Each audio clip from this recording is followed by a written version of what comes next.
Okay, so I just opened up this Ninja Creami. It's a good size unit. I don't know if you can see the top of it. I'll just move it up here slightly so you can see. But it's a good size unit. It's very solid looking and feeling.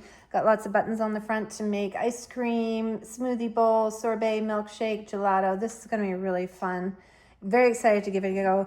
It came with an extra one of these. I'm not sure exactly what this is other than it goes in here.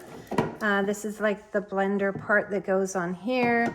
Haven't used it yet, so I'm just showing you basically what it comes with, and this is the lid. So I'll have to read through the instructions of how it all works, but this is an extra lid as well. So it looks like they came with 2 of these, which is great because if you wanted to make maybe one flavor ice cream and then a different flavor ice cream and then freeze them or whatever you can. So lots of stickers on things, and there is an instruction booklet that came with it right here.